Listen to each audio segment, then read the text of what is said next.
So thank you, Bhagwan, for joining us. Oh, you're welcome. And this, we just finished a 3-day seminar here.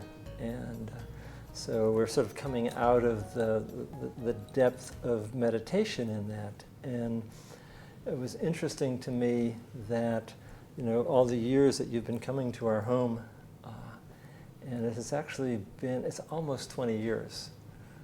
And it's an extraordinary journey. It's an inward journey, but at the same time, you know, my own life, you know, has really changed dramatically in that time as well. You know, when you first came here, it wasn't seminars. You know, you'd be reading the New York Times. You'd take Karen to the movies, and we'd have these conversations. And little by little, it became a deeper intention in the work that we were doing. Well, becoming almost like relatives. Right? Yes. So, and this is my friend Raven, and we have been working together with this series. We're calling it Journeys in the Art of Living. And the idea being that, you know, we're not given an instruction manual in life. You know, somehow we have to find, you know, meaning and purpose on our own. And so we wanted to see if it was possible to, you know, explore, you know, what it means to be on this path, you know, in terms of the junctures that we encounter. Because myself, I'm at a major life juncture. My business partner is announced he's leaving the business. Oh. Why is that? You know, midlife crisis. Okay. And I was thinking, you know, when I first met you, you were leaving your medical practice. Yeah. Similar idea. So, and Raven, you had some... And I was wanting to know more about your beginnings and how you came to the work that you're doing. It's always of interest to me, the path, when people recognize that they've gotten on a path, or when they've met their first spiritual teachers, or when they've had some quintessential experience that points a direction. And I wonder if you could go back and tell us something about that, where you started and when those things occurred. When I first started? Mm-hmm, when you began, as a child maybe. Yeah, as a child. Life was difficult. The early memories was boarding school at the age of 5, and the partition of India, dividing it into Pakistan and India. So we were in the Pakistan part, so we had to seek refuge into India. How many of you were there at that time? How many in your family? In my family. But we were a joint family. My grandfather, his 3 sons, and their families. So there must have been about 10 or 15 of us. So the stresses of leaving the country, getting uprooted, and then being in a boarding school, away from family. Then the stresses of wanting to do well, pressure from the parents, expecting us to do well in school. And then the psychological reason for doing well is, well, you're not getting the affection from your parents, so you need the affection from your teachers, and you get it if you do well, you see? So that stress, wanting to be accepted or acknowledged or praised. Were you in your teenage years then, or No, younger? this is the age of 5. This is at the age of 5? Yeah. Oh, The stress begins then. Yeah. It begins that early. So then it continues into school, and the stress continues. By the age of 10 or so, I'm getting peptic ulcers, which normally worried businessmen get. That's right, Wall Street. Yeah. At the age of 10, I'm getting peptic ulcers, and then because of that, I want to be a doctor, because I want to know what's this pain. I want to be a doctor. Also, in boarding school, the dominant person is, the principal is a priest, a very influential person, influencing children a lot, very honorable person and very respected. So also wanted to be a priest, to follow him. I wanted to be a doctor because of the pain. Then I finished school, and the contained life of a boarding school is over. Now I'm in a big city, Mumbai. In college, can't adapt. Right to college, right from the boarding school to college. Yeah, straight from a boarding school, which is a boys' school, into college, which is co-education, everyone, and chaotic and large city, Mumbai, with 13 million people now. Then it must have had about 10 million or so. So this chaotic situation, already stressed, and then in this chaotic situation, couldn't adapt. I couldn't adapt, so it was like too much. And so I had to seek help from psychiatrist, who then introduced me to the Indian spiritual teachings. And that's how it began. How bright he was, huh? And how lucky you were to find him. Yeah, that's right, because normally psychiatrists wouldn't do that. Yeah. They would did medicate he make an you. exception in your case? Would Maybe, maybe. And so was he your formal teacher at that time? The psychiatrist? Mm-hmm. Well, he was helping me to get over this confusion and this stress. Okay. Helping me to adapt to the new situation. But then he sent me on to a spiritual teacher who happened to be in Bombay. Attended the lectures, followed him for a year. But that teaching was theoretical. He was teaching the Bhagavad Gita and the Upanishads in a theoretical way. Yeah. And that was already nice for me to know there is some hope, there is some path to follow. But there was no sort of great hope that one could overcome it in this life. No? So only once in 100 years someone gets enlightened. So I said, okay, well. Oh, that's what they told you? Yeah, the theoretical teacher. Once in 100 years someone gets enlightened. So well, after a year with him, a new teacher appeared in Mumbai. Someone suggested, why don't you go there? One of the colleagues who was attending the lectures of this former teacher said, why don't you go to this teacher now? He's starting some lectures. And that teacher was very practical. And he went straight into meditation. And it wasn't theoretical, it was very practical. And I was just blown by that. And I just followed him to the letter, to the word, every word that he said. And his promise was, well, not promise, his estimate was that you could get a glimpse of enlightenment in 9 years. If you're reasonably regular. If you're very regular, maybe 6 years. Dedicated in a way. Yeah. And if you're extremely interested, maybe in 3 years. You could accelerate it. Yeah, so I was really full of hope then. I followed him to his ashram in South India, which was quite a journey really, two nights by train. Yeah, I stayed there for 6 weeks, did a lot of meditation. And so the story goes on. You asked me my earlier years. Yes, yeah. That's good. And was Ramana Maharshi then his work part of that at that time? That's right. The second teacher was teaching Ramana's teachings.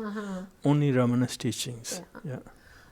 It's funny, I was wanting to come to you because of the fact that when I was in my early 20s, I was at Davis College and an astrologer came there and put a little booth up and was doing horoscopes for $2 a piece. And every time I got to the front of the line, he said, go to the back of the line. And I'd go back to the back, and I thought I should leave. I was angry. But then I thought, I can't leave, I'm too curious. And I kept going, and then the sun's going down. And then he took me for a walk and talked, and he said, your chart is such that you only have 2 choices in your life. You can totally fail and go down the tubes, or you can become enlightened, and you should read Ramana Maharshi. Wow. I know. And he would ride with me in the car and always had a picture of Ramana Maharshi, and we'd be sliding in the snow, and I'd be going, oh, because I didn't know how to drive in the snow, and he'd say, "You're identifying too much with the body, my dear." You know. So when I heard that you were a follower, or he was one of your teachers, I thought, oh, that's great. That's great. Oh, I'm surprised. I had no idea. So how did you reconcile the spiritual path and all of a sudden having a family and becoming a medical doctor? And Yeah, so I went to this teacher's ashram, stayed there for 6 weeks, did a lot of meditation, and I was still in my medical college then. I was not married. I had no intention of getting married. I was focused on meditation and the medical education. And my parents were concerned because I was doing so much meditation, I might become a monk and so on. And so they were putting pressure on me to get married, and I was resisting it. And then a time came where I realized that, once you attain your own balance and calm, then you want to share it. So then I was ready for marriage. And then, now your question is, how do I reconcile it? right, because you were obviously working in an intense situation. Intense situation. So on the contrary, the meditation, I was doing my medical exams, and now hitherto I'd failed the first medical exam, the first part of the medical exam, before I met the teacher, before the meditation. After I started meditation, the quality of studies improved, and by the time I finished my medical education, I was top of the university. Yeah. So your question is, how do you reconcile? How did you reconcile? Well, it helps. Right. It helps when your mind is focused and clear. So you continued in your path all through medical school and your practice and your family. Yeah, the family came later, but the medical education, this meditation helped greatly in medical education, in studies, because when you're clear, you understand much easier. If you're all clouded and foggy, you can't understand what you're reading. Right. So the meditation which you've been teaching us is inquiring into the self, into who am I, and was that the same form that your meditation took from the very beginning? That's right, because the teacher was teaching Ramana's teachings, which is self-inquiry. And so was that an unusual approach to meditation, or was that quite common? No, it was unusual because no one did meditation in those days, not even in India. In medical college, I was probably the only one doing it, and it must have been strange for them that I was doing such things. And but this particular Ramana's approach was also rare. Ramana was not so well known, even in India. And so, explain a little bit what this approach is for people who might be watching this. For Ramana's approach? Yeah.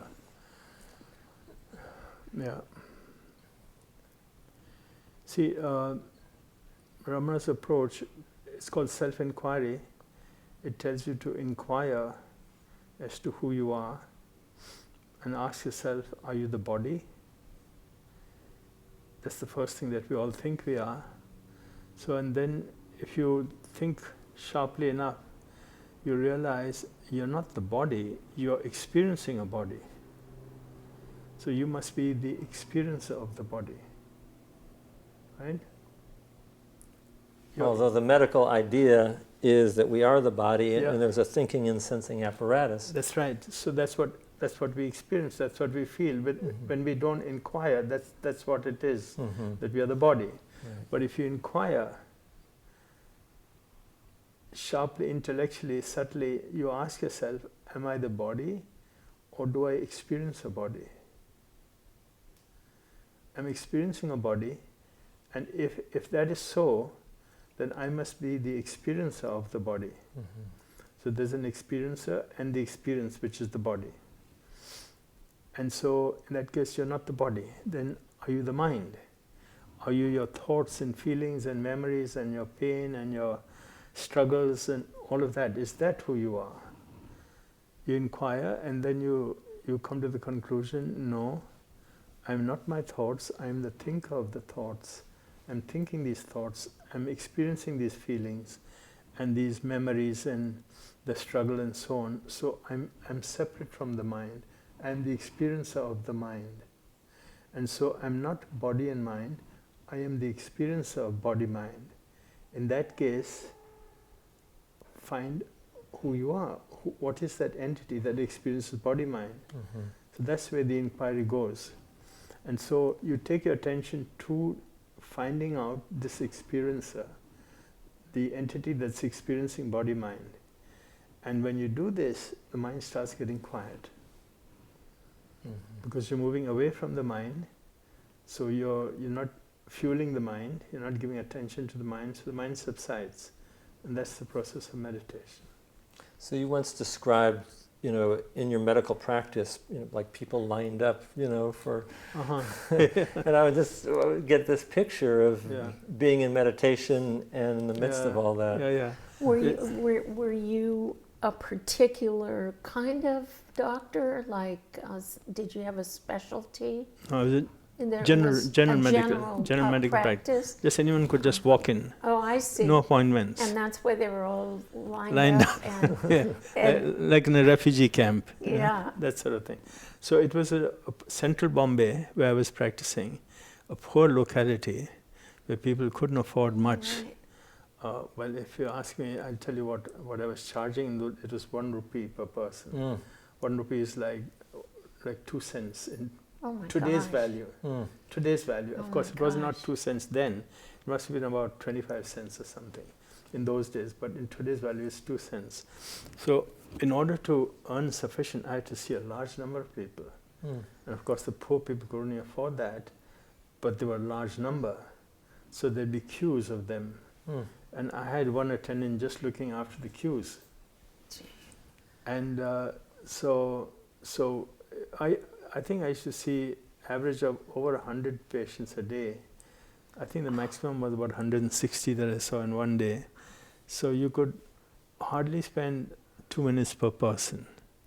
In those 2 minutes, you got to ask the person's name, what you're suffering from, and diagnose the person, examine the person, give an injection, and give instructions of follow-up, and ask the person to leave in 2 minutes. It's almost like a war triage kind of situation. Now, for that, to be able to do that, patient after patient, you need some focus, You need some focus. So that's how it was. So the meditation helped in that. The meditation gave you compassion to deal with it, and the focusedness to deal with it. And so there was no loss of energy. You didn't feel tired. So explain what that means, no loss of energy. No loss of energy, because you're in a state of meditation. You're not identified with what you're doing. You're compassionate to the person suffering, but you're not identifying with it. You're not going with it. And that's where the loss of energy normally. Yeah. When you struggle with, when you identify with something, you lose energy. If you can just be aware of a situation, there's no loss of energy. The patient comes, the patient tells me about the pain and suffering. I'm not identifying with it. I'm just watching it, looking at it, observing it, and prescribing a medicine. So there's no loss of energy there. So you could see 100 people without getting exhausted. Of course, at the end of the day, I was exhausted, but that was like midnight or something. Right. Oh my goodness. Yeah. But then somewhere along the line, you stopped practicing medicine. Yeah. And was that at the time when you decided you were going in another direction with this? Yeah, you see, as you know, I started meditation before starting medical practice. Right. But you couldn't earn a living teaching meditation because in those days in India, meditation was free. Yeah. You didn't charge. You can't charge for meditation. It's unheard of. So you can't take it as a profession. Yeah. But that was my choice really, but I couldn't practice it, I couldn't teach it. So I had to practice medicine, and of course since I had the medical education, I was obliged to practice medicine. But after 25 years of practice of medicine, I thought that was enough. I said, because that's not the real thing. Giving medication to people to tranquilize them, what's the point? When the real thing is meditation, what's the point in distributing tranquilizers and painkillers? And that's the sort of practice I was doing. So it wasn't satisfying, even though the patients were very satisfied and very loyal and grateful for what I was doing for them, but I was not satisfied to do it, and I knew there's much more. And so gradually it shifted then from medical practice. I met some Swiss people who had come to India. They invited me to Switzerland to teach meditation. So that was the first step. And that gradually increased, and the medical practice I gradually decreased. I put another doctor in my place, and he gradually took over the practice, and I started increasing my time spent abroad. So this visit by the Swiss guests, visitors, that was sort of the turning point, is it? That was the turning point. And how did you recognize that that was the door opening for you? Yeah, because but I'll tell you what, they had come for spiritual reasons to India, the Swiss people, but the wrong sort of spiritual thing. They had come for past life reincarnation therapy, and I told them that is a lot of rubbish. And well, they were doing meditation as well, and actually they had come to my place in Mathiran, in the resort that I have. It was a house, and some neighbors had sent them to my place to stay. And so they were doing this work there, and they were doing meditation, and they knew that I knew meditation. They invited me to join them for meditation. And when I joined them for meditation, it was a different quality of meditation. That's how they knew. They sensed it immediately. They sensed it, and they brought me over. And I just needed an invitation, so I went. And so where did they invite you to? They invited me to their home in Basel, Okay. a Swiss couple. And it's an interesting story, because in their garden in summer, they invited about 40 people for this meditation. And I was very pleased that they organized it, and we sat in the garden to meditate. And I told them it would be for an hour, which was of course really too much for beginners. And so I was sitting there with eyes closed, and there were these 40 people. When I opened my eyes, they were all gone.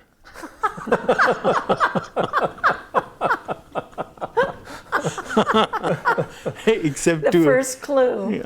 Except two Germans. And I Germans. said, oh, why did you stay behind?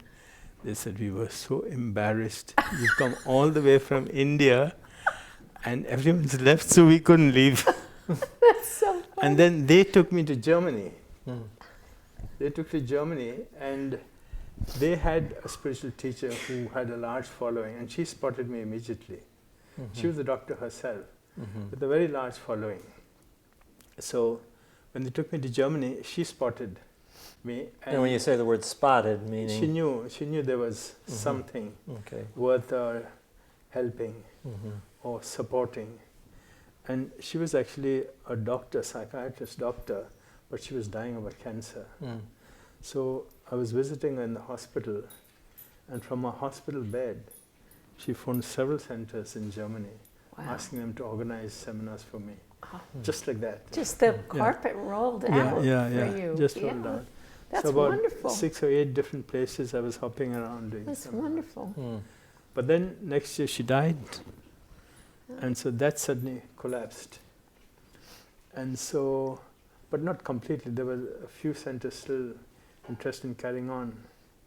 And so it went like step by step till in Switzerland, it's a long story, I'm not telling you everything, but in Switzerland finally, the person I was staying with invited me to a birthday party, who was one of Rashad's organizers.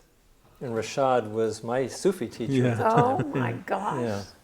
So I was at this birthday party of Rashad's organizer, and they invited me to stay at the house. I was willing to stay at anyone's house because I had no accommodation, no money, no nothing.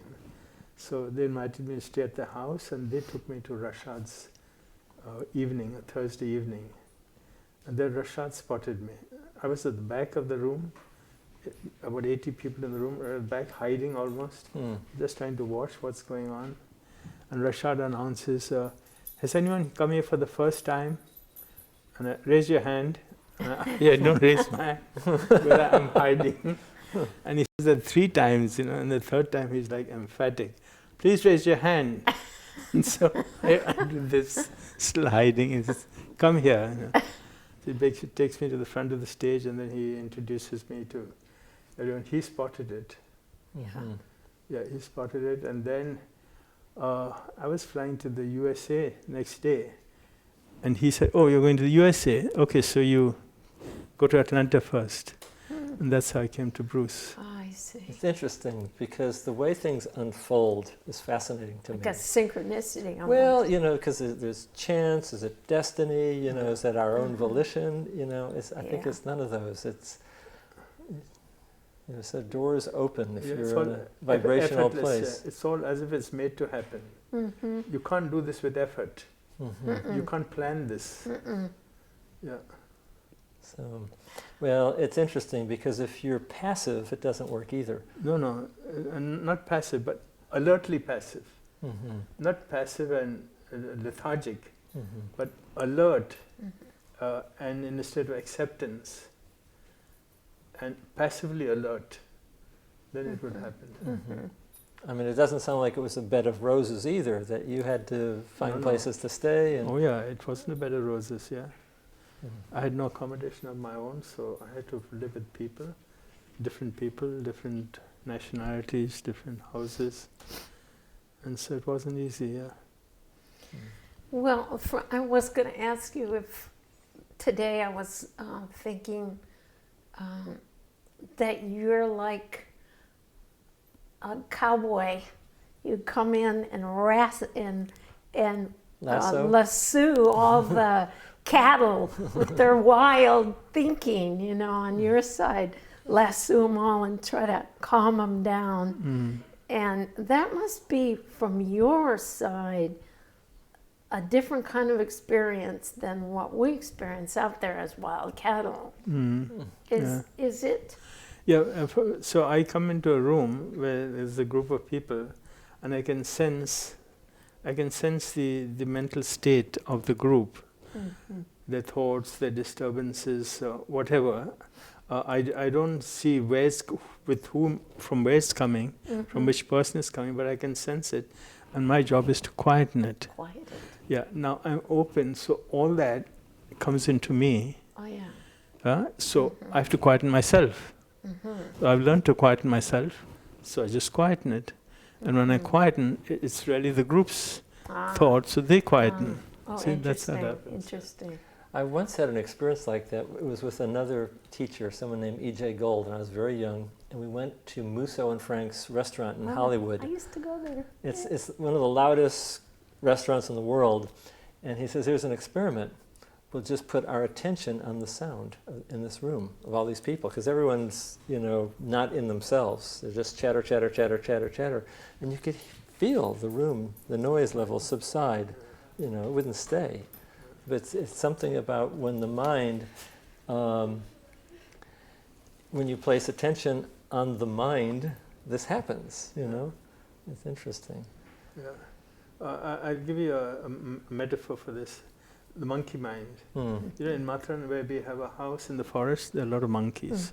And monkeys come and jump for food. They come into your room to grab food, jump on your dining table and all, chatter. Yeah. Now, if you keep attention on the monkey, it doesn't come. It doesn't invade you.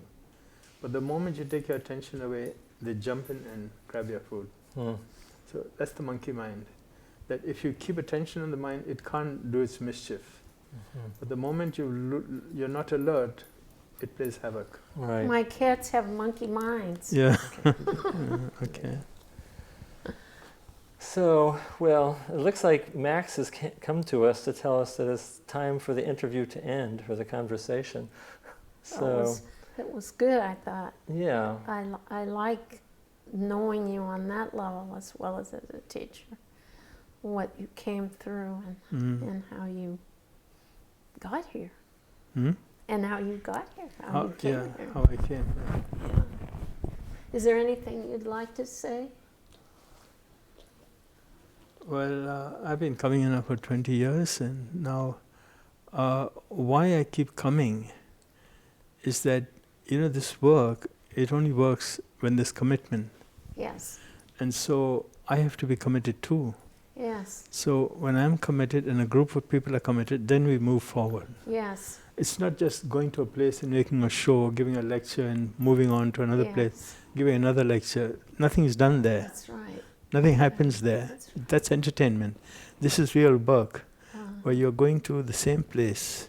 Yes. I don't go to many places, the same 3 places in North America and a few places in Switzerland, Germany, just the same places and the same group. A few people come in and out of the group, and that's okay. But there's a core of committed people, and regularly dealing with them, working with them, takes us somewhere. Well, I want to thank you for your commitment, because I'm very grateful that you're part of my life and that we've been able to work in this way for these 20 years. You're welcome. Yeah, and thank you, Raven, for joining this conversation. Sure, I appreciate you as well.